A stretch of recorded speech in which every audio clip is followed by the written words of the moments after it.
Chururu, hay que cantar, aunque cantemos mal. Después de esas dos voces, amigos, buenos días. Qué gusto arrancar la mañana con ustedes. Qué lindo escuchar la voz del maestro Juan Luis Guerra en esta versión acompañado de Sting, del ídolo de una generación también, incluida la del propio Juan Luis Guerra. Juan Luis Guerra ha confesado en múltiples oportunidades que es un seguidor fiel de este cantautor británico, este cantante británico, esta banda inicial The Police de los 70, que hoy pues entonces cobra también una vida distinta, cantando las notas de estrellitas y duendes. Señores, ese video fue publicado en las redes del maestro Juan Luis Guerra hace unas 12 horas. Fue ayer en la tarde, noche, y ya acumula en YouTube 94.000 Si lo publica vistas. más temprano no hubiera venido yo. Yo no me hubiera levantado hoy. Pues así están las cosas, arrancando la mañana de este viernes. Qué bonito definitivamente escuchar a Sting y a Juan Luis en esta interpretación. Creo que mucha gente la va a estar escuchando durante todo el fin de semana. Cuidado con las lluvias, señores. El Instituto Nacional de Meteorología, el INDOMED, está avisando que a partir del próximo lunes y que incluso este fin de semana vamos a estar recibiendo lluvias en la República Dominicana. Hemos tenido días con precipitaciones que han afectado a algunas zonas del país, sobre todo el sur del país. De hecho, hay un decreto ya de emergencia para agilizar compras y apoyar a las familias afectadas en provincias como Barahona, Bauruco, Azua. Sin embargo, pueden venir nuevas lluvias. Gloria Ceballos advertía que a partir del próximo lunes vendrán precipitaciones. Amigos, en el ámbito internacional, ya vamos a hablar del tema de la indexación, que está generando acaloradas discusiones, incluso en la previa del fin de semana. Eso desde el punto de vista local. Le voy a pedir a producción que me tenga ahí a mano al mismísimo Omar Fernández, para que sea en voz de él, que nosotros escuchemos más o menos qué es lo que él opina. Porque veo a mucha gente diciendo que Omar dice, que tal dice, pero que lo diga él. Nosotros hemos invitado a Omar Fernández a este espacio, pero ellos parece que tienen una administración de su tiempo. Pero me dicen que Omar estaba como de viaje y llegó anoche. No, pero no es por eso. Pero no es por eso. No es por eso. Es verdad, pero que esta cosa no estaba de viaje. No es por eso. Y que yo les comenté al equipo de Omar, y lo digo públicamente porque no tengo por qué reservarlo, no es nada demasiado privado, que bueno, que ya que él tiene esta iniciativa, que salga a defenderla, que la defienda a viva voz, que vaya a los programas, que intente además de una manera u otra, no solamente levantar la voz a una, creo que una demanda que es legítima, que mucha gente considera es algo que está en la ley, ¿ok? Pero también yo creo que es buen momento para acercar espacios, para convencer. Omar es un abanderado del diálogo, él lo ha dicho en distintas oportunidades. Incluso en la presentación de su memoria y cuenta del año pasado, invitó al presidente del Senado, Ricardo de los Santos, precisamente en aras de eso. En aras de no solamente elevar el debate, que hay que hacerlo, sino de buscar soluciones, que es a fin de cuentas para los que los dominicanos les hemos elegido. Vamos a hablar, amigos, del panorama internacional. Ayer compartía con el grupo de Despierta unas imágenes que llamaron mucho la atención. Salió publicada la fotografía de un Donald Trump prácticamente absorto ante una situación muy lamentable que se produjo en el despacho Oval ayer, y es que estaban haciendo una presentación sobre algunos medicamentos contra la obesidad, estos medicamentos como el Ozempic, etcétera, y evidentemente el contenido de lo que ahí se estaba presentando se diluyó en virtud de que una de las personas que se encontraban muy cerca del mandatario literalmente se desplomó, se desmayó. Las autoridades estadounidenses han dicho que el hombre está bien, que está fuera de peligro. Esa es una muy buena noticia, pero por supuesto llamó la atención porque todos los flashes casi siempre apuntan, no solo a los que están alrededor, sino al mismísimo Donald Trump. Ojalá que producción pueda colocar esas imágenes para que ustedes entiendan de lo que yo les estoy hablando, porque parafrasear un hecho en televisión cuando tenemos imágenes es como raro. Ojalá, repito, que producción pueda colocar las imágenes de este hombre que se desploma en la Casa Blanca. La fotografía muchos la han utilizado para decir que una imagen vale más que 1000 palabras, porque mientras todo el mundo atendía al individuo en cuestión, Trump estaba ahí Eso... en su mesa. Como que esto no, como que no está pasando nada. Claro. Parecía hasta un meme la foto. Parecía hasta un meme, pero no lo es. Cuando usted ve la foto, pues usted dice, ¿cómo va a ser? ¿Cómo que este hombre no se inmuta? Otros dirían, bueno, pero el presidente Trump no es médico. Ahí el personal de seguridad pues hizo lo que correspondía, y personal de atención de salud. Pero sí, la fotografía ha sido incluso catalogada por muchos como una imagen vale más que 1000 palabras. Gracias, señores de producción. Pero ahí está, sí. En el Cibao le hubieran dicho que le dio un vaído. Le dio un llegue. Cuando vi eso... Mira, ahí está Trump en su mesa, ¿no? Ok, se queda ahí viendo. Pero el momento de la foto, vean al fotógrafo, véanlos allí. Cuando se mueve, ahí, ¡pac! Esa es la foto que le hacen a Trump. Yo creo que está un poco sacada de contexto, pero bueno, Trump no tuvo la acción inicial de cuando alguien se cae, tú vas como a atajarlo. Bueno, pero esa no es su función. Esa no es su función. ¿Quién sabe? Esa no es su función. El momento ha sido catalogado por algunos. Habrá como... que ver qué le dijo Trump a ese hombre antes de la foto, Sí, que se ve. le dio. Te voy a cobrar tanto de impuestos. Sí. Aranceles contigo. Aranceles contigo. Miren, eso por una parte, en el ámbito internacional. También es noticia, tenemos que decirlo, una situación muy lamentable que se presentó en el sector Los Girasoles y que la Policía Nacional está dando algún tipo de investigación. Todavía no se tienen todos los detalles. Lo vamos a ver más adelante. Se ha considerado como una suerte de turba. Hombres armados que brincaron literalmente una verja, entraron a una construcción que dicen está en una litis inmobiliaria, como que es que acá estamos en el Viejo Oeste. El Viejo Oeste. Entonces más adelante quizás coloquemos para ustedes una publicación de Diego Pesqueira, vocero de la Policía Nacional, que explica más o menos lo que está pasando. Yo no sé si a ustedes les llama la atención, pero al director de la policía no se le escucha por parte. Por parte, es un hombre que prácticamente inaccesible. Va todos los martes, ¿ah?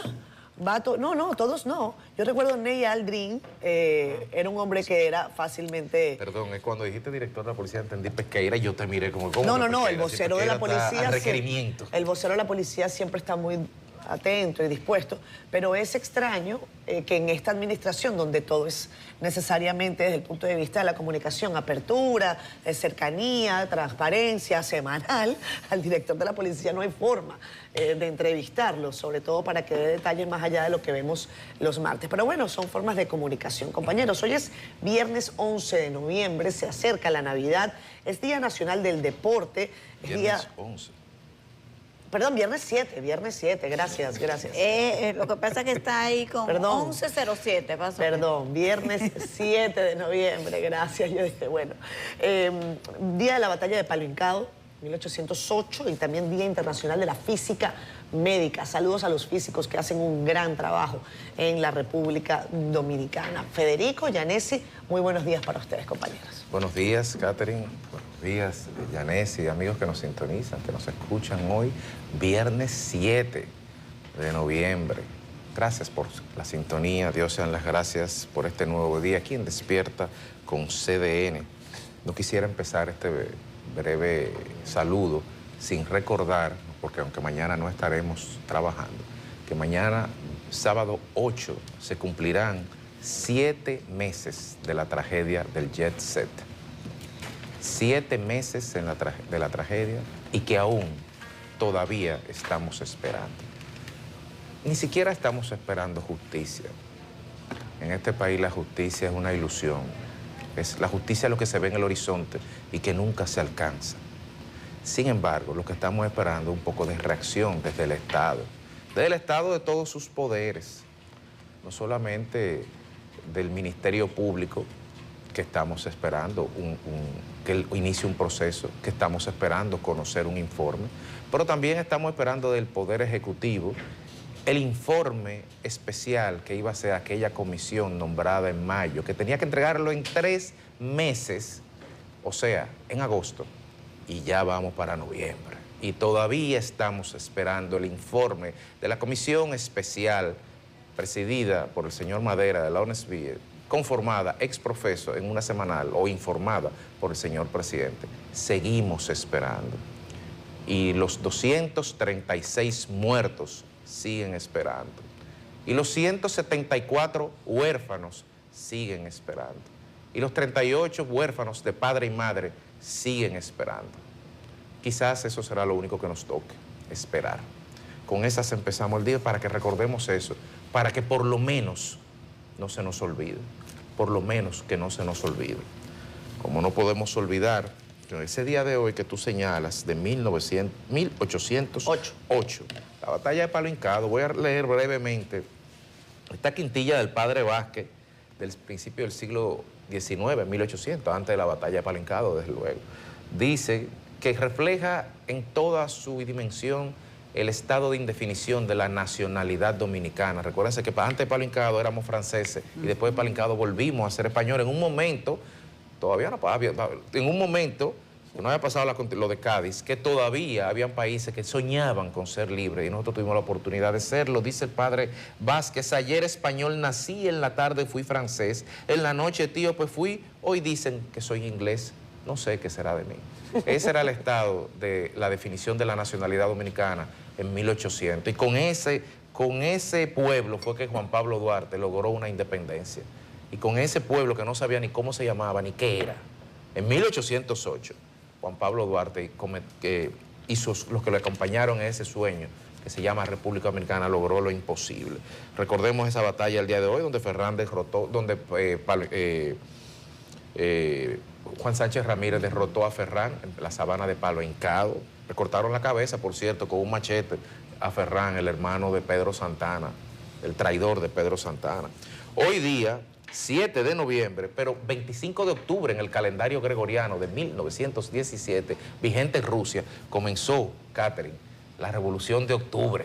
El octubre rojo empezó en noviembre. Esa era una señal de que empezaba mal. Ya habían señales. Porque el octubre rojo empezó en noviembre. Empezó a las 9:45 de la noche del día de hoy con un bombardeo, con un cañonazo. Eso lo dijo después Stalin, de mentiroso, del acorazado Aurora contra el Palacio de Invierno y la toma del Palacio de Invierno por parte de Lenin y Trotsky, porque el camarada Stalin no estaba ahí tampoco. Eso lo dijeron después para intentarse. Pero nada, así empezamos hoy. Esas dos fechas quiero que se recuerden, porque todavía los ecos de la segunda, del octubre rojo, lo estamos viviendo hoy en día, ahí en Rusia, ahí en Ucrania, ahí con las armas nucleares. Esas son consecuencias de un suceso hace más de 100 años. En Estados Unidos, la Corte Suprema le dio un espaldarazo al presidente Donald Trump al día de ayer. Dijo que sí, que ciertamente la orden ejecutiva que él firmó, que decía que en un pasaporte solamente puede haber dos sexos, que no puede haber ningún otro más, varón y hembra, masculino y femenino, no sé, porque nunca he visto un pasaporte gringo, ni lo veré tampoco,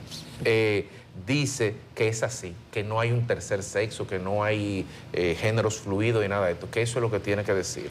También en Estados Unidos, el Senado le dio otro espaldarazo al presidente Donald Trump, 51 contra 49, rechazando una propuesta de resolución que habían sometido los demócratas, en la cual le querían pedir por vía senatorial prohibir cualquier intervención militar en Venezuela sin la autorización del Congreso. Es decir, que la carta abierta para proceder sin autorización, sino con información posterior al Congreso, como hizo Nixon con Tonkin en Vietnam, está ahí sobre la mesa, firmada y a disposición del presidente Trump. Yo no he dicho nada, estoy narrando una noticia, usted la interpreta como entienda. El gobierno de los Estados Unidos hoy comienza la salida de... Hoy se comenzarán a sentir efectos en el tráfico aéreo del cierre del gobierno. El 4% de los controladores aéreos, en un país donde hay 13.000 controladores, el 4% de los vuelos, el 4% de los vuelos se va a suspender el día de hoy. Y se calcula que el domingo el 10% de todos los vuelos de los Estados Unidos estarán suspendidos.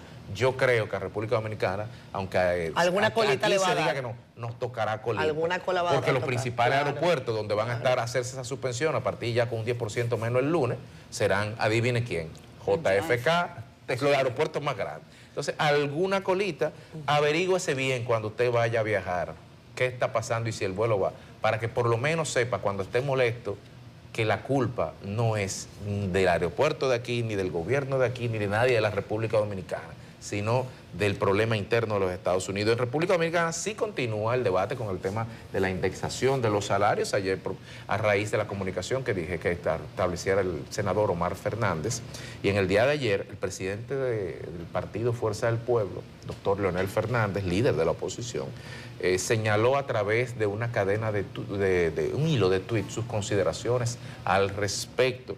También de la Fuerza del Pueblo, la muy técnica Germania Montaz, hizo un hilo interesantísimo que enriquece el debate, así como desde senadores oficialistas, desde dirigentes del gobierno, también se han hecho pronunciamientos, como el realizado por Eduardo Sanlobatón, como el presidente del Senado, de la Cámara de Diputados. Todo el mundo está opinando. Y no me deja Leonel afuera. No, lo acabo de decir. Ah, y, sí, qué sí, bueno, y qué bueno Perdón, que se esté dando ese debate desde la perspectiva de los argumentos, claro, y no desde las descalificaciones como nos tienen acostumbrado a ver otros políticos en otros países. Celebremos y no olvidemos la madurez de los políticos dominicanos que están discutiendo cosas sustantivas que nos afectan y que nos impactan. Y pronto, aquí en CDN, quizá a nosotros será un problema, pero para los dominicanos será una solución. Pronto tendremos vecinos aquí al lado, porque la Dirección General de Pasaporte informó que ya empezó su mudanza y que la completará este domingo. ¿Te gusta cantar el requiem temprano? Este mes de noviembre. Temprano cantamos ese requiem. Así que el pasaporte estará ahí al lado, tendrá una estación de metro. Yo lo que sé es que vamos a tener que llegar velando. como 45 minutos antes todos los días. Nosotros, ¿Tú crees? nosotros, lo único bueno que tenemos cuando vayamos a renovar el pasaporte, Que está podemos ir al lado. caminando. Pero eso Después, cada 5 años que se bueno, renueva. yo 10. Yo en el 31. Ay, Dios. Pero nada, así Maravilla. empieza República Dominicana el día de hoy. Buenos días. Buenos días, Federico, Catherine, a todos ustedes que nos sintonizan desde sus hogares a través del canal 37 y otras plataformas. Gracias a Dios por la oportunidad de este nuevo amanecer y de poder iniciar la jornada del día junto a ustedes y el cierre de la semana laboral también, hoy viernes. Ya hace frío. Kelvin, ¿no sería posible que tú No, eso nos es el aire, ayudes? eso no es Nos Navidad. ayudes con el aire. Yo voy a pasar frío hoy, Eso seguro. es Hace frío. Pero bueno, gracias de verdad por la fidelidad de su audiencia. Al tema internacional hay que sumar a la recuento que ustedes han hecho el anuncio ayer de Nancy Pelosi, histórica presidenta de la Cámara de Representantes, la primera mujer que ocupó ese cargo. Esa malvada mujer, como la llamó Trump. Trump, sí. Esa malvada mujer. Bueno, lo sometió a un juicio político. Yo creo que él tenía razones para decir No le eso. puede tener buena voluntad. No hay forma de que le tenga buena voluntad, pero la congresista demócrata por San Francisco, en California, 40 años. Entregada. Sí, y ella, una mujer de armas a tomar, sería la palabra, creo que la definiría. Yo creo, si hubiese sido aquí, le hubiesen puesto la dama de hierro, más o menos así. Le hubiese tocado. Así como Lila Albuquerque. Y como Alejandrina también. Ah, no, como Alejandrina, sí. No me dejen a Ginebra Única, que está por ahí también. Ay, Muchos como años dama de- dedicada al servicio público. Sí, pero bueno, ahí está. Nancy Pelosi ha anunciado su retiro. Héctor Marte está de vacaciones, se tomó un descansito muy merecido. Felicidades, pero porque es- ayer está de aniversario. Ah, sí, a nuestra Ayer, amiga Héctor, y nos Jenny. está viendo, me acaba de decir yo, Héctor, pero ¿El aniversario de qué? de boda. Aniversario de matrimonio con Con una su mujer esposa maravillosa, Jenny. Jenny Luna. Desconozco esa figura jurídica. No, ¿Qué es eso? tú la conoces mucho. Mejor Esa es la que verdad, la cualquiera. conoces mejor que mucha gente. ¿Qué es eso, aniversario de boda? Pero bueno, Héctor nos hace un apunte que estaba viendo lo del desmayo del señor que se desmayó Sí. en la reunión en el despacho Vale, y dice él que a propósito de eso, en la reforma de la los medicamentos. Constitución, había unos diálogos con la reforma constitucional de Leonel, la del 2010, la que se aprobó en el 2010, pero que fue una discusión amplia que inició en el 2007, y que en la Pucamaima había uno de esos diálogos. Entonces, alguien se desmayó en una fila y que el primero que acudió a ayudar a esa persona fue el presidente Fernández. O sea, en un acto Que- de empatía. pero como que el instinto natural, y Es eso que fue lo que eso, se le eso es lo criticó que- al presidente Trump, y Héctor nos hace ese aporte aquí. Gracias, amiga. Por cierto, hace mucho que no se desmayan los militares. Al presidente Abinader no le han tocado desmayos de militares. A Está mejor Danilo- comido, dirá. porque trabajan muchísimo. Sí, Le han subido los salarios, compañera. sí, sí, les ha ido muy bien en materia salarial, a propósito de indexación, a los militares A los y uniformados. policías. Y ahora les ha están ido pidiendo muy que bien. voten. Ahora están hay una propuesta. Habría que modificar la Constitución. Pero sin para eso. duda, Habría que modificar la Constitución, pero es una propuesta que Vieja. aquí viene cada cierto tiempo, la retoman, porque no, es una medida que no es tan graciosa y que parecería discriminatoria incluso por el derecho a voto, pero así lo ha establecido la Constitución y aquí eso parece mala palabra cuando lo mencionan. Hay un tema que ayer lo abordábamos y es la supuesta reducción de un 30% en el desplazamiento de los usuarios, de los habitantes del Distrito Nacional, de los tapones que midió Milton Morrison, el Gabinete de Transporte, pero parece que fue un castigo. Ayer cuando salí como a las 6 y tanto del día, de la tarde de mi casa, digo, fue un castigo. Había más tapones que nunca ayer, yo no sé qué fue lo que Yo pasó. le mandé una foto a usted y le dije, díganme qué puede salir mal. Yo no sé. Yo duré 25 minutos para cruzar la Lincoln con 27, al lado del supermercado que se encuentra. 25 contados. Ay, yo duré 40 Pero- minutos más de mi desplazamiento habitual. Ay, Dios mío, yo no sé. Ayer se lo decíamos aquí, que no es, ya no se justifica. Eso de estar inventándose cualquier cosa con el deseo de dar noticias positivas, yo creo que cualquiera en un cargo público está ansioso por darle noticias positivas al pueblo que lo ha elegido para gobernar. Pero no es así tampoco. Yo creo que se necesita un poco más de sentido común. De hecho, vi un video de Antonio Marte, senador por el partido por de ahí. gobierno, que decía eso. No, eso yo no lo he sentido. Yo así no le hablo al pueblo. Ustedes saben esa forma tan llana que tiene Antonio Marte de hablar y de referirse a los temas. Lo dijo de esa manera. Yo creo que no es necesario.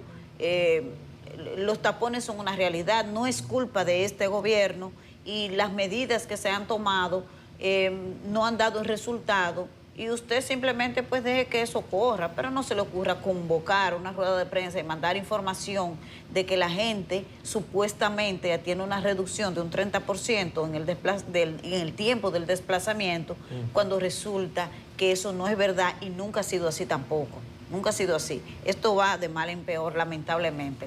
Así que esa observación por ahí a la gente del Gabinete de Transporte.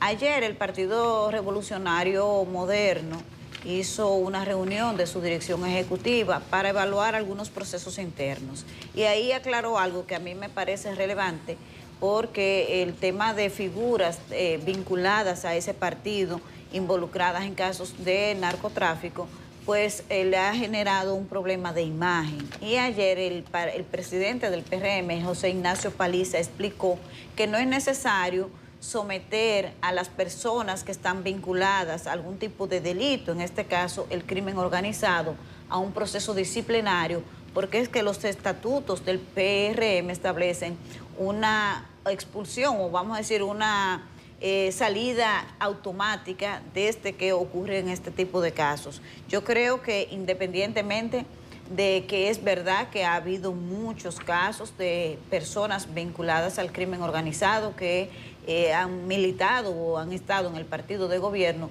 no menos cierto es que ese partido ha hecho un esfuerzo y lo hizo desde las pasadas elecciones, que tiene que seguirlo haciendo, sí, pero el esfuerzo está ahí y no creo que las autoridades del PRM se hagan de la vista gorda. Y también hay que decir, contrario a lo que uno escucha por ahí, que no son dirigentes de alto nivel del partido de gobierno los que están involucrados en esto, y que siempre hay allegados, y los gobiernos, partidos tan grandes, ustedes saben que este tipo de figuras siempre tratan de burlar cualquier tipo de filtro, de los obstáculos, tienen mucho tacto para infiltrarse en los espacios que buscan, y no siempre es posible hacerlo. Pero lo importante es que el partido de gobierno está haciendo el esfuerzo y en esto hay que respaldarlo porque el sistema de partidos hay que preservarlos. Nosotros vamos a seguir hablando de los salarios,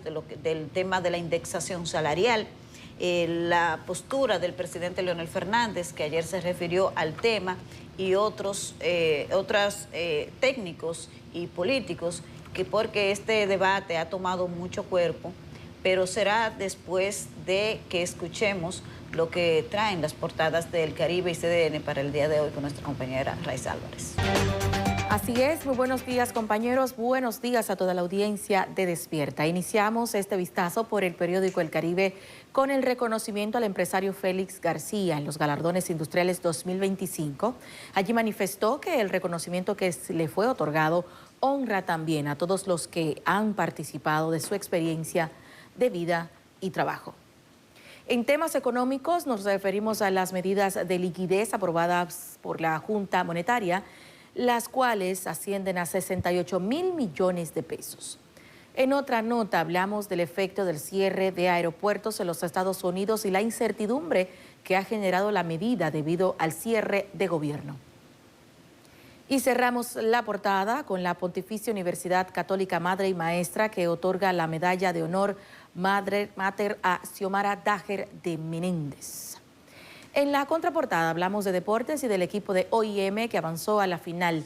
Los universitarios disputarán la Copa del Caribe CONCACAF 2025 ante el Mount Pleasant de Jamaica al derrotar 1-0 a Cibao FC ayer en Santiago. Y ahora pasamos a nuestro portal digital cdn.com.do, donde usted podrá informarse de las noticias más importantes del país y el mundo, como esta de José Ignacio Paliza, quien afirma que el PRM suspendió al regidor Edixon Herrera tras confesar su participación en actos de narcotráfico. En otra nota mostramos los testimonios de mujeres con gigantomastia, donde cuentan el largo proceso físico y psicológico que llevan a cuestas. Y cerramos en México, donde fue asesinado un exalcalde que estaba secuestrado en el estado de Veracruz. Así que les invitamos a que visite nuestro portal digital cdn.com.do. Además, adquiera El Caribe para que esté enterado de estas y otras informaciones en todo momento.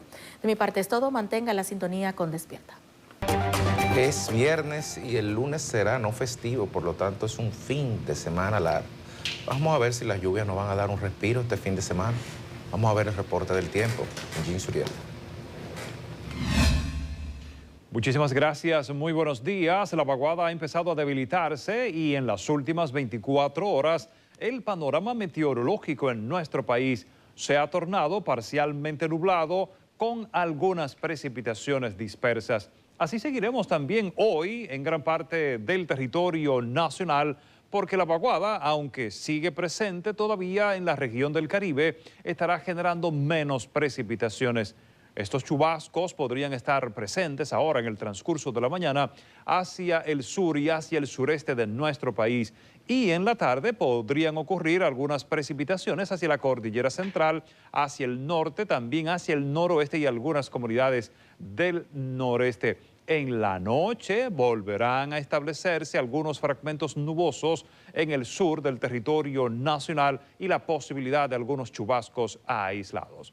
El Frente Frío número 3 se ha debilitado al norte de la región del Caribe y sus remanentes se quedarán en esta zona al norte de nuestra zona de pronóstico durante las próximas 24 horas, así refrescando el ambiente en esta región y por lo tanto las próximas noches y madrugadas serán frescas, sobre todo hacia la zona montañosa y hacia la región del Cibao.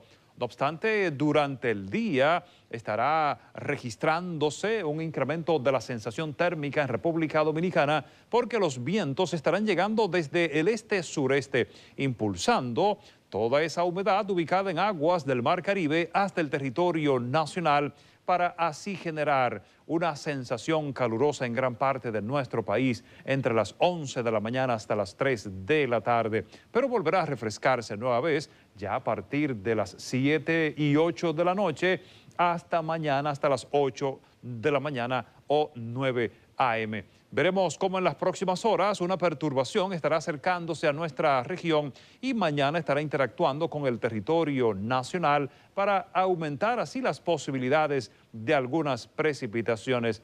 y el próximo sistema frontal en salir de Estados Unidos lo estará haciendo a partir del domingo, el lunes y el martes para acercarse así a nuestra zona de pronóstico. Será el cuarto sistema frontal y traerá una masa de aire muy gélido a Bahamas, también Cuba, México y el sureste de Estados Unidos. Veremos cómo esa misma de aire polar estaría avanzando hacia el norte de la región del Caribe. Estas han sido las informaciones meteorológicas. Bueno, ahí está el parte meteorológico para el fin de semana. En algunos sitios se tendrá que usar sombrillas y en otros no.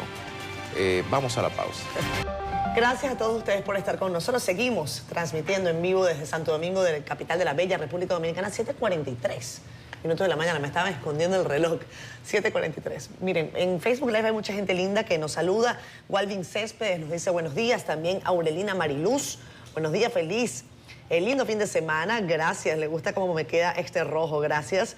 Frank Pérez Mota, Abinader vive cerca de la Lincoln y 27. Están los AMED dando mucho paso a los que vienen del sur y parando a los que vienen del norte.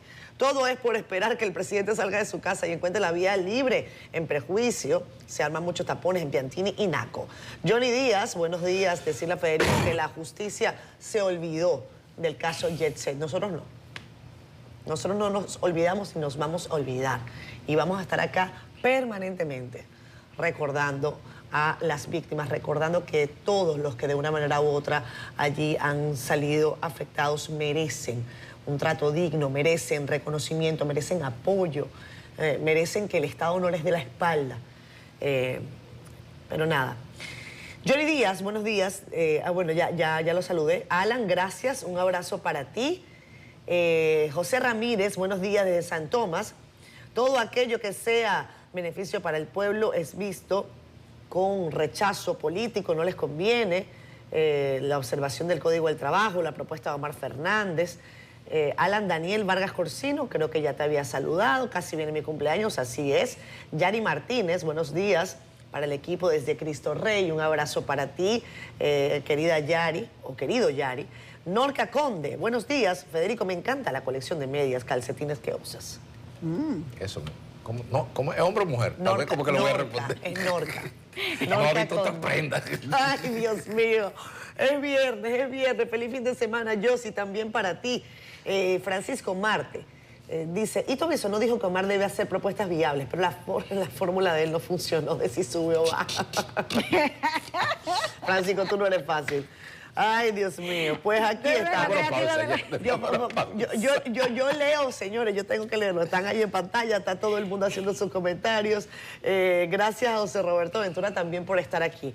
Miren, ayer ocurrió algo que queremos destacar, y es que la Asociación de Industrias de la República Dominicana reconoció con el Mérito Industrial 2025 al empresario Félix García, director del Grupo Linda, por su destacada trayectoria de más de 50 años en los sectores industrial y económico. María Saldaña nos cuenta más detalles. Felicidades al ingeniero García. La Asociación de Industrias de la República Dominicana entregó el galardón al Mérito Industrial 2025 al empresario Félix García, presidente del Grupo Linda. Fue reconocido por su trayectoria de más de 50 años, liderando la transformación económica y generando empleos en la República Dominicana. He dedicado prácticamente toda mi vida al sector industrial. Me integré a la vida profesional en una industria como empleado de American Can Company. Allí inicié y fortalecí mis primeras experiencias en el área de la fabricación. Me encariñé con el proceso industrial y me ilusionó tanto que mi aspiración era llegar a adquirirla y ampliarla. Durante la ceremonia de la premiación, se destacó el liderazgo de García en la transformación de áreas claves de la economía dominicana, su compromiso con la generación de empleos y su contribución al desarrollo del país, que fueron fundamentales para recibir este galardón. Cabe destacar que antes de la adquisición del Envase Santillana, vi la oportunidad de comprar otra empresa del sector industrial, que era nuestro cliente. Esa empresa es hoy Transagrícola. El empresario expresó su gratitud a la provincia de Santiago por ser un ejemplo para la nación dominicana y resaltó la importancia de las empresas familiares en el escenario económico. Asimismo, agradeció el apoyo de su familia, especialmente a su esposa, quien ha sido su compañera de vida y de su trayectoria, y de sus hijos, quienes siempre han estado presentes en sus logros. Hoy reitero mi agradecimiento a esta asociación por lo aprendido en aquellos años en el fortalecimiento y defensa del sector industrial. En cuanto a mi familia, esta me ha acompañado en todo momento. Ha sido un soporte previsible. Sin su ayuda, todo hubiera sido muy difícil. Este reconocimiento es un testimonio del impacto positivo que García ha tenido en la economía y la sociedad dominicana. Su liderazgo y visión empresarial ha sido fundamental para el crecimiento y desarrollo del país. María Saldaña, CDN. Hoy estuvimos viendo este reconocimiento que se le hizo al empresario Félix García, director del Grupo Linda. 50 años de trayectoria en los sectores industriales y económicos. 50 años en cualquier sector es mucho tiempo, pero cuando es en un sector como el industrial y económico, en un país como este, que implica necesariamente solventar desafíos temporales económicos y que significa creación de empleos, de riqueza, que contribuye al crecimiento del país, que es lo mismo hacer un país más estable en el que podamos vivir. Eso es muy destacable y tiene que ser necesariamente señalado. Y así como el empresario Félix García, hay muchos otros empresarios dominicanos que honran este sector y esta clase, porque el empresario Félix García lo que hace es simplemente cristalizar el espíritu del empresariado dominicano. Y si usted cree que es algo, un sofisma, busque ese espíritu en Haití, vaya, cruce y búsquelo y vea el nivel de compromiso, de creación de riqueza, de creación de empleo, de pacto con la estabilidad que tienen los empresarios peruanos, los empresarios bolivianos, los empresarios venezolanos, los empresarios haitianos. No. Nosotros tenemos una clase política y empresarial envidiable para el continente. Lo que pasa es que no lo podemos ver porque estamos dentro del bosque. Y este tipo de reconocimiento que hizo la Asociación de Industria de la República Dominicana, más que un reconocimiento, es poder señalar una serie de valores, de prácticas que tiene una persona, en este caso el empresario Félix García, pero que comparte una clase empresarial, que es la clase empresarial dominicana. Así que en él, a todo ese gremio que día a día aporta con su trabajo riqueza, crecimiento, pero sobre todo estabilidad social y política en el país. Felicidades. Así es, Federico, y escuchando las palabras del ingeniero Félix García en su reconocimiento por un legado de 50 años aportando al desarrollo del país, y ya con la experiencia acumulada con tantos años en trabajo, en aporte, desarrollando empresas, yo creo que lo que ha dicho es para tomarlo como consejo válido para todos, cuando habla de que hay que preservar la estabilidad económica y la estabilidad macroeconómica y la estabilidad jurídica del país, pero puntualiza que la educación, la calidad de la educación sigue siendo una materia pendiente en la República Dominicana. Lo tomo como un consejo que es válido para todos, así que gracias al ingeniero Félix García por llevar esas palabras que al mismo tiempo reconocen lo que somos como país, lo que tenemos que valorar, pero que no deja de apuntar hacia donde todavía tenemos que enfocarnos y trabajar mejor para seguir avanzando. Así que felicidades al ingeniero Félix García y gracias por tantos aportes.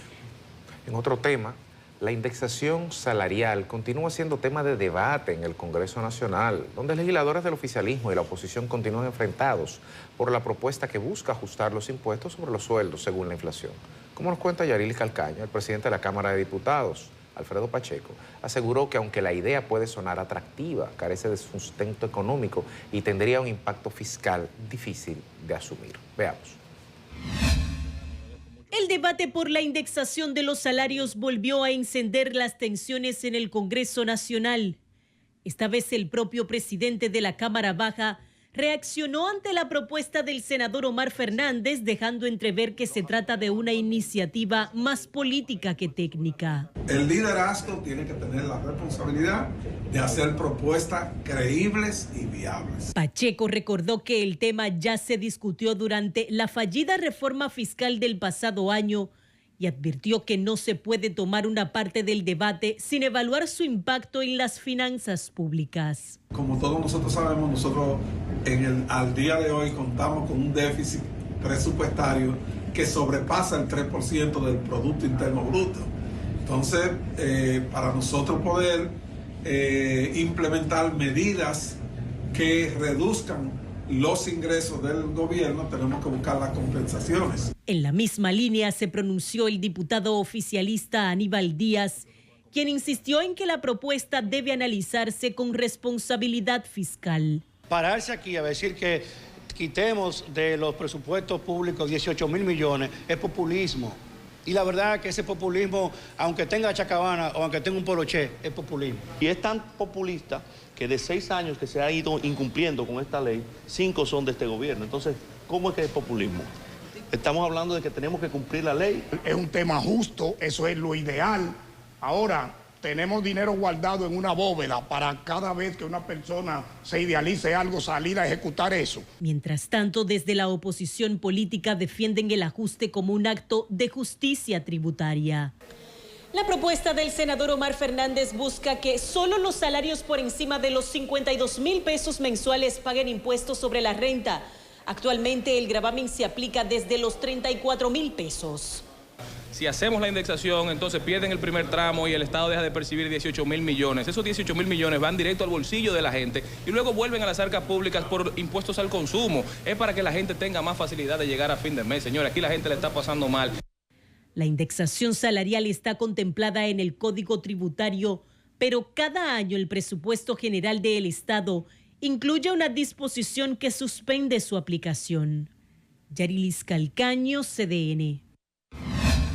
Bueno, sobre la iniciativa del senador Omar Fernández por el Distrito Nacional, de la indexación salarial, el ministro de Industria y Comercio y MIPYMES, Ito Bisonó, manifestó que le gustaría ver la propuesta que sería viable, que dice Ito que le gustaría ver una propuesta que sería más viable que lo presentado por el senador Omar Fernández. Deison Ovalles tiene estas declaraciones, vamos a verla.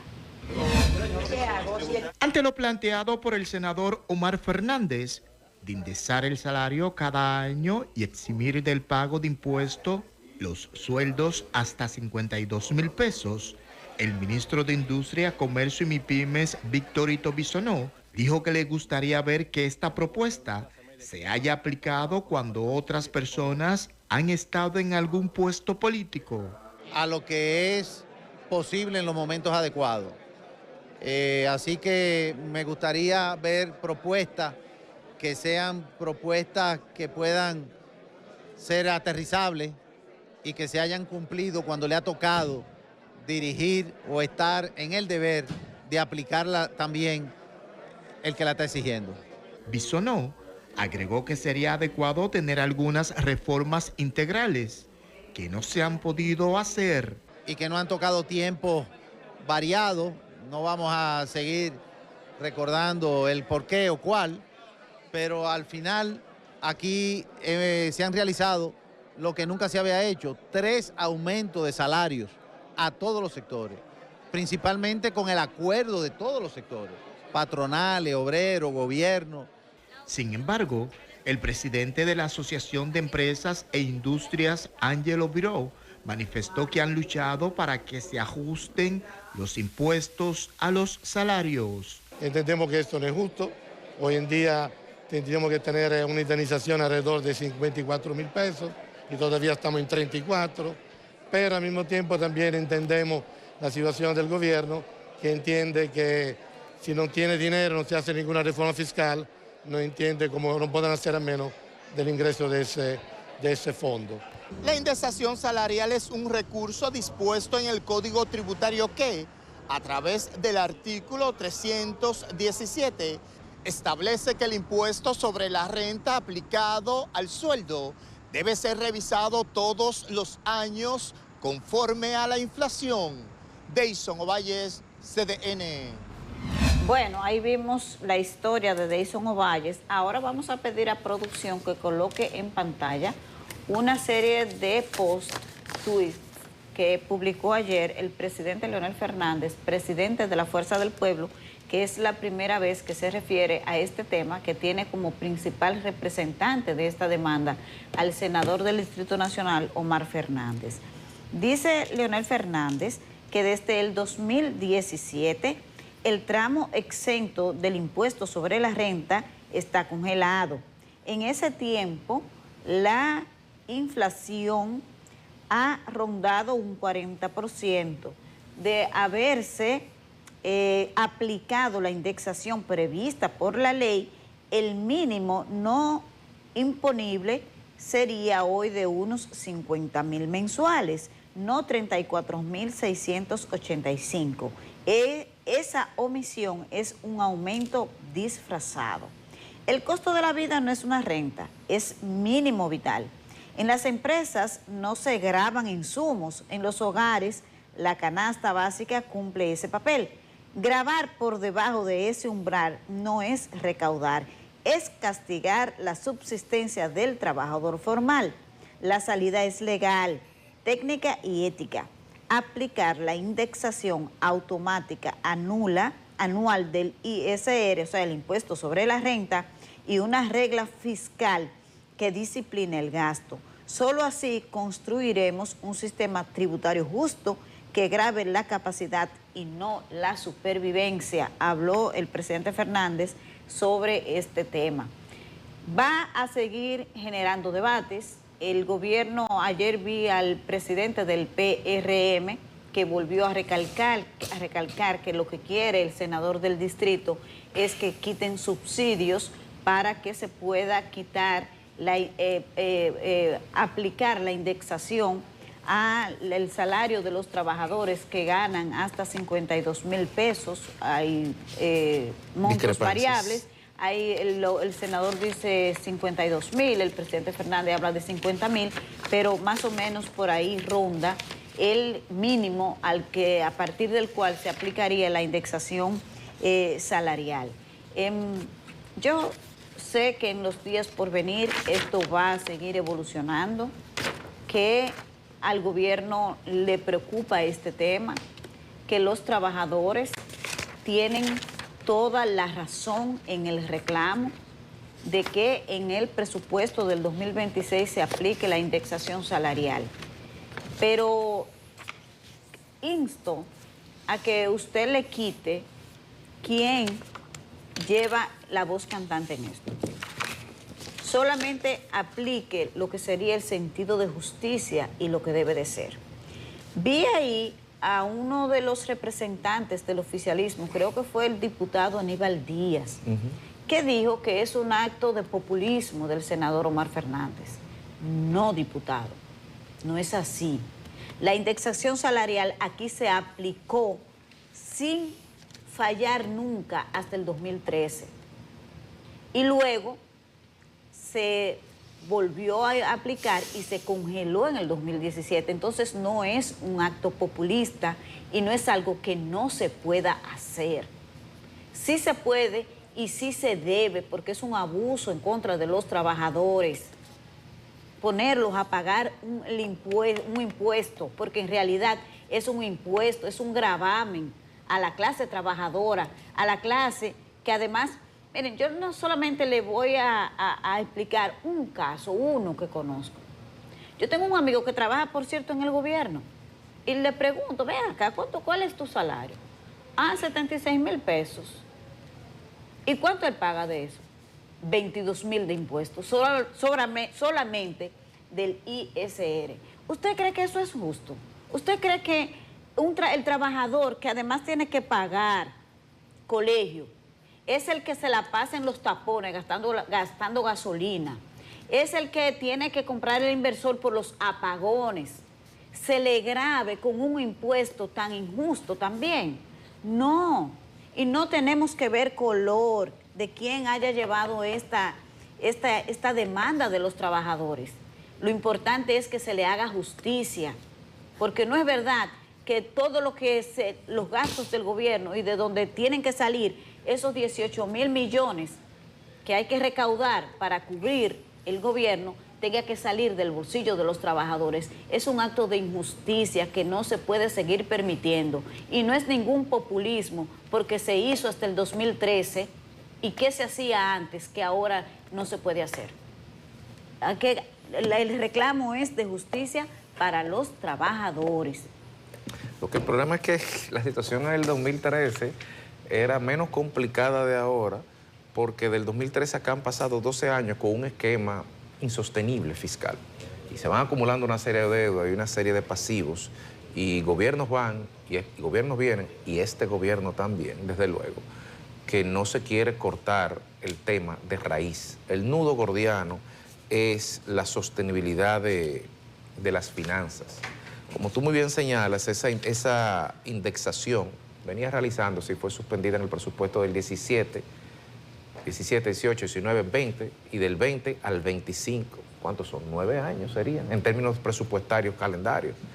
Y si se mantiene en el 2026, porque se aprueba ahora. Exactamente. Entonces, la verdadera discusión de fondo, despersonalizando, como tú señalas, la verdadera discusión de fondo es el equilibrio de la sostenibilidad fiscal del país y cuáles son los fundamentos de ese equilibrio de la sostenibilidad fiscal. Porque no podemos quitar de un lado sin saber cómo vamos a compensar por otro. No, aunque en el espíritu es correcto y en la legitimidad y en la moralidad es correcto, en términos de contaduría pública del Estado y en términos de diseño de un presupuesto, no se puede hacer de un día para otro sin por lo menos hacer los estudios de saber cómo se van a compensar las cosas. Porque si usted abre una mano, tiene que soltar la otra. Podríamos hablar en términos financieros de cómo vamos a buscar una cantidad de dinero y poner muy simple, decir, quitamos allí, podemos aquí, pero en el diseño de un presupuesto no es tan simple como decir quitamos, porque cada línea, cada acción, cada tributo a la alza o a la baja tiene que ser estudiado, modelado. Y esos son los ejercicios que se tienen que hacer en un presupuesto, no levantar la mano solamente. El tema es tan simple para que nos podamos entender como cuando usted está cotejando una mula en un campo, que si usted pone la carga de un lado, si le va a poner de otro, tiene que ponerle de este para poder compensarla.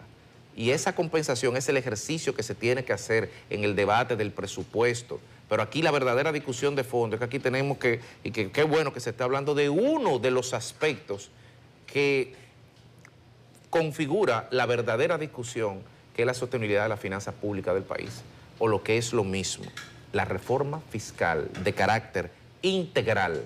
Y cuando digo integral me refiero a analizar la racionalidad del gasto público versus también la racionalidad de la estructura tributaria y comparar vis a vis el tema de mantener la indexación, como muy bien se señala, analizando subsidio por subsidio y exención por exención, porque en esta discusión nadie está hablando de exención.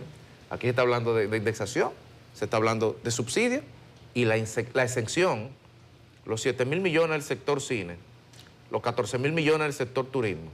Y si empiezo por ahí, el gasto tributario, que son las exenciones, de más de 300.000 millones en este año, 320, 325. Esas son las discusiones que tenemos que hacer. Pero no las tenemos que hacer nosotros aquí. La tienen que hacer los políticos. Y no los políticos, la tiene que poner el gobierno sobre la mesa. Entonces, para cerrar, yo diría que esta discusión lo que tiene que servir es de preámbulo o de antesala para que se pueda montar de una vez y por todas la verdadera discusión, que es que tenemos que abocarnos, eso no lo está diciendo ningún político, pero lo estoy planteando aquí, tenemos que abocarnos a la reforma fiscal integral que se ha postergado 2 veces en este gobierno y varias veces en los gobiernos anteriores. Porque de lo contrario, el año que viene vamos a estar hablando de subsidios, y el año que viene vamos a estar hablando de indexación, y el año que viene vamos a estar hablando de exención, y así nos va a pasar todos los años, y la estructura va a ir colapsando hasta un punto que tengamos que hacer esa reforma, como se ha hecho en todos los países, y concuerdan todos los economistas, entre ellos unos que estaremos entrevistando el próximo lunes, de que las reformas se hacen bajo crisis. Entonces, ¿qué estamos esperando como país? Todas las reformas se han hecho bajo crisis. De hecho, la del 92 se hizo bajo una crisis. ¿Y qué estamos esperando? ¿Llegar a una crisis dentro de 5, 6, 7, 8, 10 años para sentarnos a hacer la reforma? ¿O podemos hacer la reforma negociada en santa paz y buena armonía? Esa es la verdadera discusión. Vamos a la pausa. Cuando regresemos vamos a conversar con el doctor José Miguel Gómez, nuestro psiquiatra de cabecera. Y recuerden que pueden hacer preguntas a través de nuestras plataformas de redes sociales y más adelante, por supuesto, también vamos a colocar los números en pantalla para que ustedes se puedan edificar sobre este tema que vamos a tratar hoy. Ya volvemos. Estamos de regreso en Despierta con CDN y como todos los viernes, ustedes saben que aquí tenemos una cátedra de salud mental a cargo del doctor José Miguel Gómez, nuestro psiquiatra de cabecera. El tema de hoy es el duelo y sus complicaciones. ¿Quién no ha pasado por una situación así? Gracias, doctor. Buenos días. Buenos días. ¿Hay fin de semana ahora? ¿Se quedan? Yo me voy ahorita. Yo voy a poner la Navidad, doctor, lo digo aquí públicamente. Mire, doctor, ¿el duelo es cuando solamente se le muere un pariente a uno? No, jamás. Por eso es lo que llaman así, 9 días de duelo. No, el duelo no solamente es cuando se tiene una pérdida de una muerte significativa. Hay diferentes tipos de motivaciones y de causales con el duelo. Puede ser duelo por una enfermedad, puede haber duelo por una separación, puede haber duelo por un accidente y usted pierde una pierna, puede haber duelo por una crisis económica, puede haber duelos hasta por cualquier acontecimiento de la vida donde usted ha tenido una pérdida, un impacto emocional significativo, eso le genera un duelo, un proceso emocional, psicológico, social, que repercute en su vida. Y eso es el duelo. Por eso es tan importante hablar del duelo el día de hoy, porque, como tú bien decías, en cualquier etapa de la vida, nosotros vamos a tener adversidades y vamos a vivir adversidades. Desde la adultez a la vejez hay un tránsito donde una persona va a vivir un duelo por una pérdida significativa, puede ser de la mamá, del papá, del hijo, de la esposa, del esposo. Pero también hay mucha gente que va a tener una separación de su trabajo y eso le puede generar un duelo, o un accidente o una enfermedad catastrófica no transmisible. Otra persona puede vivir un divorcio, una separación. Los niños, que la gente cree que el niño o los adolescentes no viven duelo, bueno, pues también ellos viven duelo. La pérdida de un amiguito representa un duelo en un niño. El tener que separarlo de la escuela y de su grupo de amiguitos puede repercutir en un duelo. El que se le muera la mascota con quien él tenía un vínculo, el niño puede quedarse afectado por un duelo. Entonces, las personas es bueno que pensemos en los procesos de duelo y de las complicaciones, de los tipos de duelo, de todo lo que tiene que ver con la pérdida. Doctor, usted lo escuchaba cuando usted enumeraba las distintas circunstancias y acontecimientos que son normales en la vida, la pérdida y todo eso que generan duelo. Pero al mismo tiempo reflexionaba, y cuando son las acciones, como por ejemplo una traición, la que te provoca un duelo, ¿cómo se cura ese tipo de duelo? Cuando el duelo es por una traición, una infidelidad, y va a tener mucho que ver con dos factores que inciden. Uno, el nivel de relación que tú tenías con la otra persona. Qué tan significativa, tan cercana, qué tan apego y tan vínculo había, sentido de pertenencia construido, tú tenías con esa persona. Y lo otro, evidentemente, el factor emocional tuyo, la condición de tu propia salud mental para tú gestionar, gerenciar el impacto de la traición, cómo tú lo gestionas. Si no lo personaliza, si sigue adelante, si lo entiende que dentro de las dinámicas sociales esa probabilidad existe, entonces tiene que no verlo como un problema personal como hacia ti, sino como un problema social que se da en la dinámica de los grupos, en las relaciones interpersonales. Y que muchas de las traiciones no te las hacen a ti como persona. Se las hace la propia persona que no tiene integridad en su vida. Se las hace a sí misma porque no tiene coherencia, no tiene valores y no tiene gratitud. Entonces el problema no es tuyo. El problema es de quien te hace la ingratitud. Doctor, usted ha hablado de muchos duelos.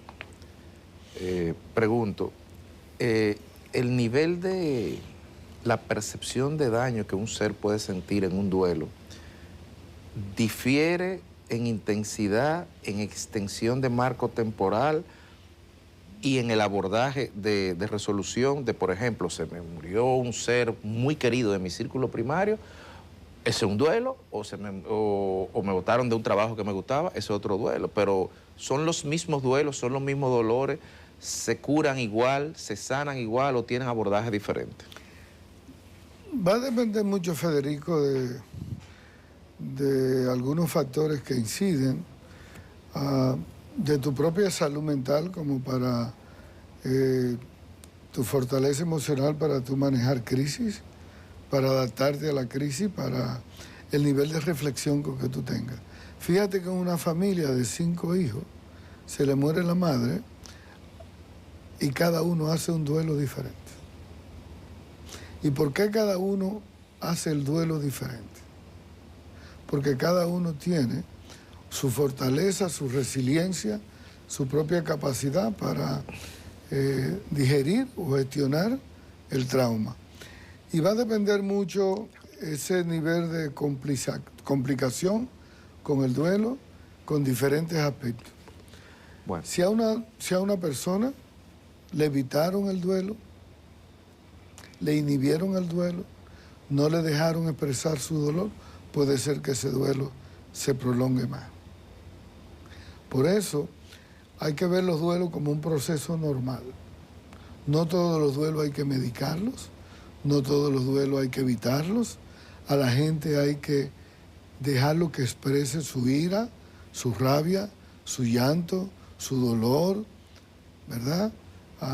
Lo que padece, y hay que dejarlo que evacue todas esas emociones, todas esas angustias. A la gente no hay que privarla. Por eso es una persona que está transitando por un dolor, una frase invalidante es decirle, no llores, sé fuerte, sí, pon de tu parte, todo se supera. Eso es lo que dice el manual que uno tiene que decirle a la gente. No.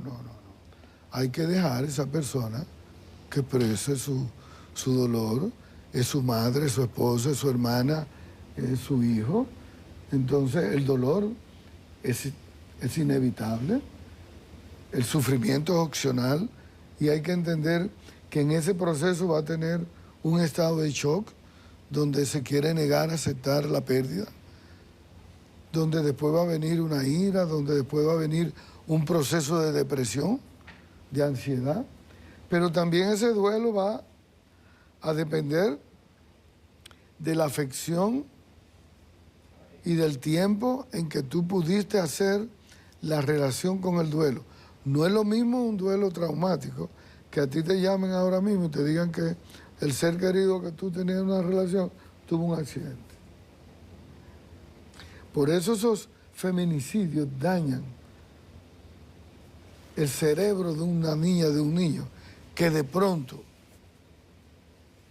tuvo que enfrentar un duelo en una pérdida traumática no esperada, a una persona que tiene un familiar, que tiene varios días, meses, con una enfermedad progresiva, deteriorante, que le dio tiempo para hablar, para despedirse, para confrontar sus propias emociones, para ver el impacto psicológico, emocional y social, para reponer cuando esta persona no esté, ¿Cómo voy a gerenciar mi economía? ¿Cómo voy a organizar mi finanza? ¿Cómo voy a organizar mi vida? Bueno, esa persona le dio tiempo para gestionar ese proceso. Es diferente cuando el duelo es traumático. Es de repente que ocurrió. Tú no te preparaste ni estabas preparado. Entonces, por eso hay diferentes tipos de duelo.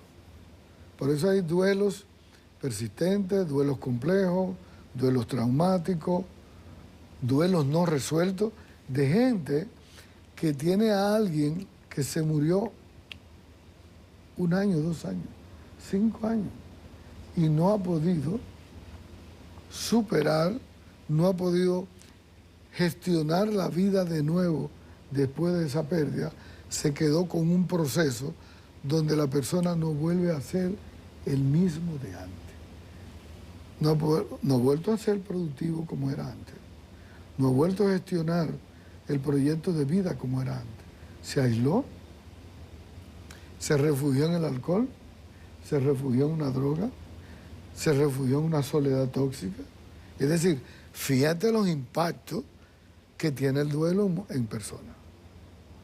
Entonces, a veces, como decía Jean-Paul Sartre, el filósofo, a veces somos lo que hacemos con lo que hicieron con nosotros.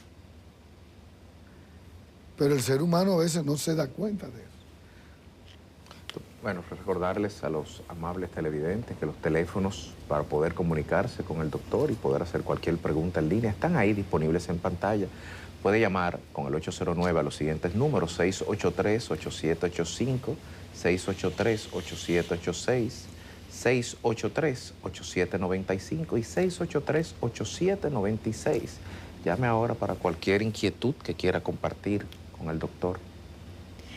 Doctor, superar el duelo, me imagino que dependiendo de la dimensión, porque no es lo mismo de un adolescente que haya perdido a sus 2 padres, por ejemplo, en una tragedia como la del Jet Set, a perder una mascota.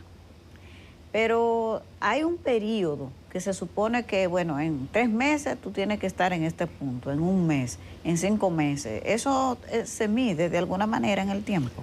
Se habla mucho de eso, pero diríamos que en las estadísticas sobre duelo, de los procesos, se habla dentro de un proceso normal de 6 a 9 meses, como que es el proceso normal del duelo. Y se habla de duelo complicado cuando ya usted tiene mayor a 1 año y usted no ha podido adaptarse y gerenciar de nuevo su proceso de vida. Se habla ya de duelos persistentes y se habla de duelo persistente complejo cuando ya usted se ha quedado con algunas secuelas importantes del proceso de duelo, como es el estrés postraumático, como es una depresión mayor, como es un proceso inadaptativo, como es un refugio complicado después del duelo.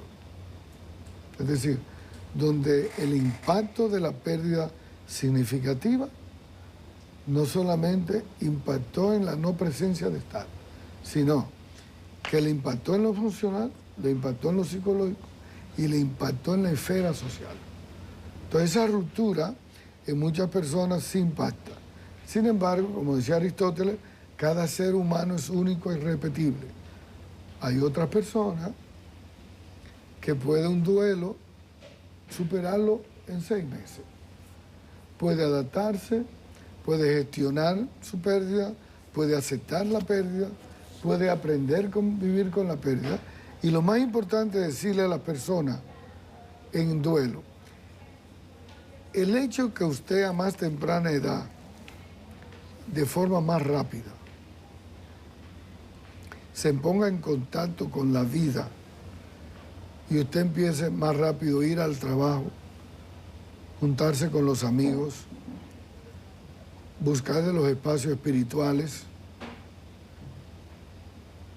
adaptarse de nuevo a la sociedad, salir a los parques, hablar con las personas, buscar de su salud mental, buscar de apoyo terapéutico, ir a grupos de autoayuda, o ir donde psicólogos, psiquiatras, y aquí en República Dominicana hay muy buenos psicólogos y psicólogas especialistas en duelo, ¿verdad? Entonces, todo cuanto más el diagnóstico más temprano, usted busca la ayuda más temprano, usted lo supera mucho más rápido.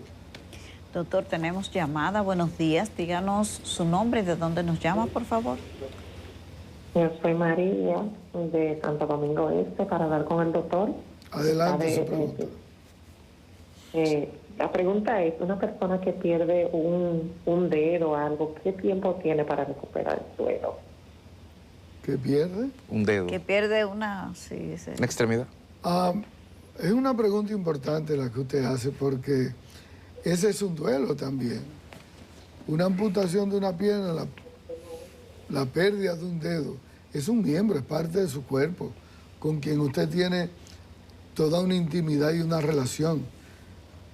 Y una relación con su propio autocuidado. Entonces, cuando pasa eso, va a sufrir un proceso de duelo. Y ese duelo puede durar desde 3 meses, puede durar 6 meses, en que usted se adapte y usted acepte el porqué de la pérdida. Muchas veces va a pasar por un momento de ira, porque a mí, ¿cómo me tuvo que pasar esto? Me descuidé, ¿en qué fallé? Hay una serie de interrogantes y de preguntas, y de ira y de rabia, y de otros procesos psicológicos emocionales. Sin embargo, después, usted entra en un proceso de rehabilitación de la mano, de desarrollar las habilidades en los otros dedos, de darle continuidad a la vida y aceptar que la vida no se trata de un solo órgano. Por eso la gente que ha perdido la visión, la audición, una extremidad, una mano, una pierna, tiene que incorporarse, rehabilitarse y seguir viviendo con el sentido de utilidad, con el sentido de vida. Entonces, eso usted lo va a superar y va a pasar y se va a adaptar de nuevo. Adelante. Tenemos otra llamada. Buenos días. Aló. Sí, buenos días. ¿De dónde nos habla, por favor? Buenos días. Adelante con su pregunta. Dios lo bendiga. Amén, amén. Que Dios lo bendiga. Amén. Su pregunta. Sí, adelante, la pregunta, por favor. Yo tengo toda una vida trabajando. Si yo le estoy preguntando al doctor, que yo tengo... Hay un problema como de calidad. Vea. No, hay un Me dio un ACV. Un ACV. Ajá, sí, diga, adelante. Lo escucho. Es que no hay calidad en la conexión. No. Mejor que vuelva a llamar. El amigo está hablando que le dio un accidente cerebrovascular. Y toda persona que le da un accidente cerebrovascular, que es la segunda causa después de los infartos, de pérdida de calidad, de calidez de vida en la República Dominicana. Cuando una persona tiene un accidente cerebrovascular, sea trombótico o sea hemorrágico, va a quedar con algunas secuelas. Y tan pronto usted entra a un proceso de rehabilitación, de terapia del habla, de terapia motora física, usted se recupera bastante. Es lento el proceso, pero va a depender mucho de la actitud, va a depender de sus emociones, va a depender del apoyo de la red familiar. Y es normal que entre en un proceso de duelo. Es normal que a veces el paciente que le da el accidente cerebrovascular se angustie, o tenga problemas de sueño, o tenga problemas de depresión. Y ahí es que tiene que buscar la ayuda también del psiquiatra y del psicólogo para la terapia. En el mismo hospital donde usted va a recibir la ayuda de la terapia física y la terapia de rehabilitación, usted tiene psicólogo y psiquiatra que puede ir a la ayuda junto con la familia. Y la voluntad, ¿verdad? La decisión la va a ayudar mucho. Así que busque la ayuda, amigo, porque la mayoría de las secuelas que dejan los accidentes cerebrovasculares, las personas vuelven a recuperarse, salen adelante. Se hace un proceso de duelo. Claro que sí, se vive el duelo, pero se supera. Tenemos otra llamada, doctor. Buenos días. Díganos su Sí, nombre. buenos días. Bendiciones para todos. Amén, gracias. Me gustaría saber, doctor, las etapas del duelo y qué sucedería o cómo se abordaría si se queda la persona fija en una de las etapas. Escucho por la televisión, gracias. Bueno, muchas gracias por su pregunta, que es muy interesante. La doctora Grox, que fue que más estudió duelo desde principios de los 90, estableció uno de sus libros de diferentes etapas de duelo. Hablaba desde estado de negación, de ira, estado de aceptación, estado de depresión, fase traumática. Eran procesos que la doctora Grox, que había estudiado mucho en los duelos, hablaba. Y cuando una persona se queda en una de esas etapas, mayormente en la depresión, ese duelo puede ser persistente, complejo. Ya cuando entra en esa etapa, la persona tiene que ir a un terapeuta. Tiene que dejarse asistir, sea de un terapeuta que trabaje duelo, sea de un psiquiatra, y ahí muchas veces hay que medicar. Hay que medicar, porque si la depresión mayor se profundiza junto con el duelo, entra en una etapa de anedonia, que es la incapacidad para alegrarse, para incorporarse. Entonces, es importante que se pueda, y se supera, de hecho, esas complicaciones del duelo. Doctor, una pregunta, no es como el relato vigente de estas sociedades patriarcales, donde el hombre tiene que asumir. No es tan simple como dejar que las cosas se decanten solas. O sea, cuando uno tiene un duelo, uno tiene necesariamente, claro, la respuesta depende del nivel de cada quien, pero uno tiene que abordarse, cuestionarlo, interiorizarlo, o uno puede echar para adelante y tirar y olvidarse como que todo, que la carga se acoteja en el camino. Y después se van quedando esos lastres ahí. Mira, hay personas que no expresan su llanto, su ira, su rabia, que no lloran. Y se incorporan y viven la vida diferente, y a veces no se dan cuenta que se han quedado con algunas complicaciones del duelo. La persona no identifica el daño del proceso del duelo, sin embargo hay algunas etapas en la gestión de su vida post-duelo que del todo no lo cerró, que del todo no lo superó. Por ejemplo, hay personas que perdieron un ser significativo en la vida y después no quieren volver a la casa de la pérdida. No quieren volver al cementerio. No quieren ir a una misa. No quieren que se le hable de esa pérdida. Entonces, algo ha pasado que no quiere verbalizar eso. ¿Qué le representa? Hay otra gente que en ese proceso de duelo se queda una relación emocional con la pérdida, y ahí es que se complica, porque te dice que ve a la persona sentada en la silla donde se sentaba antes.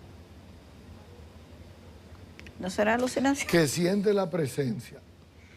Mira qué bueno, ahí estamos hablando de un trastorno alucinatorio de tipo visual o auditivo. O sea, que realmente la está viendo. ¿Verdad? Tiene un trastorno. Por eso es importante la medicación en esa fase, que se complica. Pero hay otro que viene y se refugia en el alcohol y se hace alcohólico después de una pérdida. Y él no era alcohólico antes. O él no abusaba de una droga, o no abusaba de un ansiolítico, o un inductor del sueño, o de un antidepresivo. ¿Verdad? Entonces, son etapas que él cree que las superó, pero las complicó o se refugió en otra área no adaptable. Entonces, es complicadito. Por eso es importante buscar la ayuda y hablar con alguien siempre. Hay llamadas, hay otra llamada. Buenos días. Buenos días. Buenos días. Yo quiero saber cómo identificar en qué etapa se queda una persona que le hayan matado un hijo y que todo se torna muy violento. Pero yo quiero saber en qué etapa se quedó esa persona. Si una persona después de la pérdida, con esa llamada tan importante que usted ha hecho, que la vive mucha gente que ha perdido duelos traumáticos. Eso es un duelo traumático cuando usted le matan a un hijo. Y entonces esa muerte accidental impacta el cerebro, impacta su esfera psicológica, emocional y social. Y a veces después de ahí, si hay un comportamiento de enojo, de ira, de rabia, de dolor, y usted lo expresa con alteraciones de la conducta, con alteraciones emocionales, con respuestas inadaptativas, significa que usted no ha podido gerenciar de forma asertiva, de forma funcional, de forma adaptativa, sus emociones después de ese proceso de duelo traumático. Entonces, en esa etapa del duelo hay una huella somática que se ha quedado ahí en el cerebro.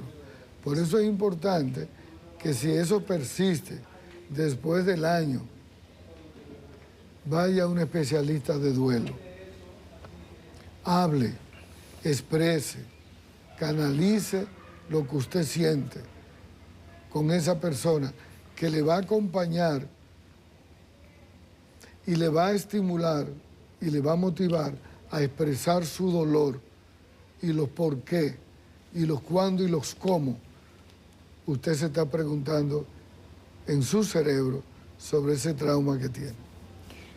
Doctor, cuando en todas estas explicaciones que usted ha estado dando sobre las causas del duelo, como que reflexioné de repente y quería preguntarle, cuando una persona pierde el estatus social, por ejemplo, es una pérdida, sí. Es un duelo. Pero ¿cómo se gestiona en este caso? Y, por ejemplo, perder también el poder. Porque una cosa es que si tú votaste y tú sabes que tienes que salir del poder, pero hay gente como que no lo admite así. Eso tiene que, ¿cómo se gestiona ese tipo de duelo? Y si es que es un duelo. Mira, es un duelo. Y qué buena pregunta que tú hiciste, porque mucha gente no procesa la pérdida del estatus como un duelo. Un bajón económico, una ruina económica, una ruina financiera, es un duelo. Y un duelo que impacta no a un solo miembro, impacta a la familia. Porque fíjate que en esa familia hay que recomponerse y hay que readaptarse. Fíjate que el que ha tenido una pérdida económica de forma bruta en una familia, todo el mundo tiene, hay gente que tiene que cambiar de colegio, hay gente que tiene que cambiar la universidad, hay gente que tiene que modificar sus hábitos y eso cuesta. Hay gente que viajaba 2 veces al año y ahora no puede viajar. Hay gente que iba a los restaurantes semanales, ahora no puede ir. Pero con el poder es más impactante porque cuando tú pierdes el poder de forma brusca, tú pierdes parte de los amigos. Además. Y tú pierdes la relación que tú tenías significativa con los otros, con los que te adulaban, con los que te visitaban, con los que te decían que tú te lo hacías bien, que tú tenías inteligencia, que tú tenías habilidad. De pronto se fueron. Ahora nadie te llama, nadie te visita. Yo estoy pensando y esa tanta soledad del poder, Federico, esa soledad, ese aislamiento, esa exclusión, hasta en los adultos y en los políticos, no lo suelen entender. Y de ahí es que viene la depresión. Y de ahí es que viene gente que se suicida. Recuérdate en la crisis económica de Estados Unidos, ¿cuántos millonarios se tiraron del tren? ¿Cuántos se suicidaron? Fueron mucha gente. Y aquí también, no todo el mundo acepta la pérdida de poder y la pérdida financiera y la pérdida del estatus. Hay que gestionar, hay que tener una resiliencia social y una fortaleza emocional y una serie de atributos para usted creer en usted, tener unos niveles de autoconfianza en usted mismo, de credibilidad, para usted entender que el dinero no era quien le daba la identidad, era su ser, no el parecer. Entonces, en el poder y en el estatus, usted juega mucho al parecer. y usted se deja conquistar por el parecer. Y cuando usted estructura una vida a través del parecer, del éxito, de lo material, de lo tangible, entonces usted se quiebra, porque al final quien le da sustento a la vida son las cosas intangibles. Son los valores, son los principios, es la dignidad, es el trabajo, es la autoestima, es la familia, es la espiritualidad. Entonces, cuando usted no se sostiene en eso y cree que es la jipeta, que es la casa, que es la adulación de la gente, y eso le quiebra y se lo quitan, usted entra en una crisis. Y eso es un duelo que impacta. Eso es un duelo bastante fuerte, que incluso personas que uno cree que en términos académicos lo pueden entender, no lo entienden. Cuando le toca no lo entienden, Federico. Yo pensando aquí en tanta gente. Mire, pero mucha gente que yo muchas también... fotografías que se pasaron así como... Mire, doctor, el abordaje del... Es diferente el duelo, como usted señaló, y el abordaje de una situación que ocurre o de una situación que se va proyectando, por el ejemplo que usted puso la agonía, por ejemplo, en el tiempo que... ¿Cómo yo abordo hay un preduelo, hay una fase de yo poder proyectar incluso antes de que pase el evento, cómo voy a gestionar y cuáles son los métodos de abordaje diferentes? Mira, a los duelos, por eso no todos los duelos se medican ni se tratan.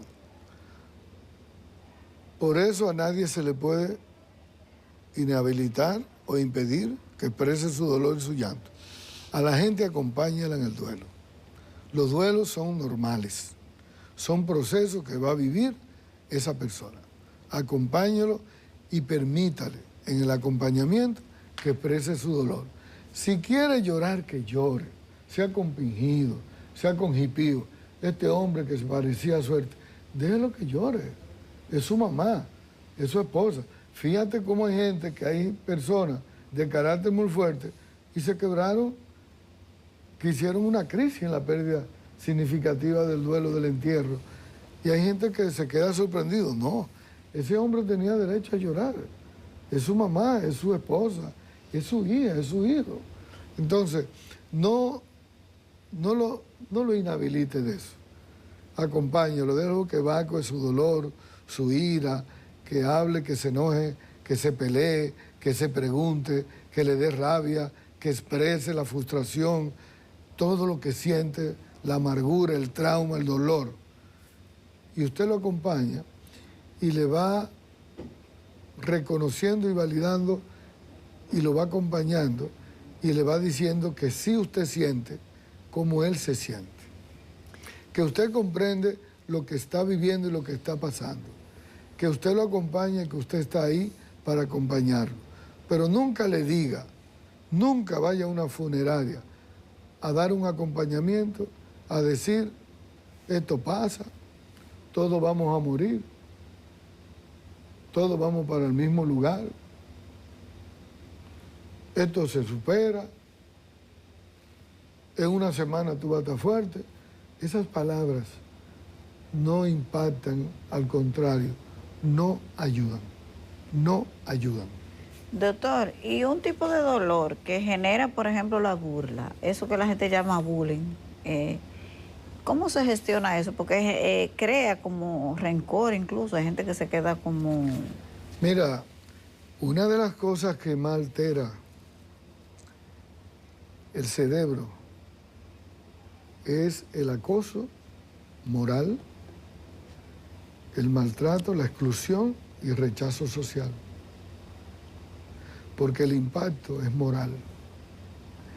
La exclusión es decirle a una persona, yo no te acepto, yo no te reconozco, yo no te valido. Para mí eres invisible. Y cuando una persona es sometida desde la niñez a la adolescencia a una exclusión, por eso un niño abandonado a temprana edad, desapegado del vínculo primario, se le dificulta mucho superar eso. Porque se queda ese impacto. Porque el que ha sido abandonado, maltratado, excluido, Y ahí están las personas que han sido excluidas socialmente de forma persistente. Lo que ahora en la sociología, en la antropología, en la psiquiatría social, se habla de ciudadanos en déficit. Esas personas tienen grandes daños emocionales y psicológicos. Y no es tan fácil, porque muchas de esas personas desarrollan resentimiento social, odio social, rabia, enojo, ira, actitudes emocionales negativas.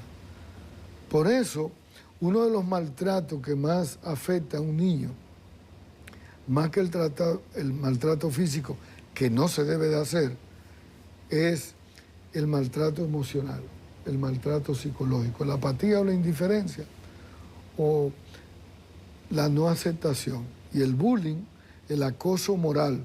Fíjate lo que impacta en una persona adulta que llega a un trabajo y que un grupo lo excluye y lo acose. Y es un adulto de 20 y 30 años y que no encuentre un grupo de apoyo en un trabajo, que no entienda en una maestría, en una universidad, que también lo excluyan, y que en una junta de vecinos que también lo excluyan, o con un gremio. Esa exclusión, y a veces planificada por psicópatas funcionales que le organizan cómo lo vamos a excluir, cómo lo inhabilitan, ¿verdad? Eso impacta la vida emocional de esa persona. Y hay personas que eso le ha desarrollado un trauma de fobia social, de ansiedad social, que se han aislado. Y esa persona teniendo capacidad para ser exitoso, alguien lo paró, lo anuló y lo inhabilitó. Y eso tú lo has visto en lo político, alguien que iba muy bien, ascendiendo, tenía condiciones y de pronto se desaparece. Hay muchos. Pero a lo mejor lo desaparecieron. Pero a lo mejor que lo desapareció ni se dio cuenta que lo hizo. Y ni se dio cuenta a veces que lo excluyeron, lo inhabilitaron, ¿verdad? Y así se da en la empresa, se da en la familia, se da en los partidos políticos, se da en la sociedad. Y mucha gente no lo entiende. Por eso hay que buscar la ayuda cuando tú estés teniendo resultados no asertivos y tú te das cuenta que algo te está dejando atrás. Busca la ayuda para buscar dónde están los indicadores que me inhabilitan, que me paran, que me anulan, qué proceso estoy viviendo. Eso es importante. Bueno, gracias al doctor José Miguel Gómez por esta cátedra de hoy. Cuánta riqueza para la formación, para la fortaleza emocional de tantos retos que tenemos que enfrentar, doctor. Buen fin de semana, cuídense. Si va para el interior, maneje con prudencia, descanse, sobre todo descanse. Ponga su Navidad, escuche música y alegre. Y no se olviden de los libros. Ahí están los libros, encuestas están todos mis libros. El jueves 20 es la próxima tertulia, encuesta del libro. Ahí nos veremos. Gracias, doctor. Nos vamos a pausa. Bueno, llegamos al final el día de hoy. Nos despedimos con el doctor aquí con nosotros. Y para los que puedan descansar, que no es nuestro caso. Nosotros nos vemos el lunes. El lunes nos vemos aquí. Desde ya, pero ya tenemos las técnicas para manejar el duelo que va a representar estar aquí el lunes. Hasta ese día. Gracias.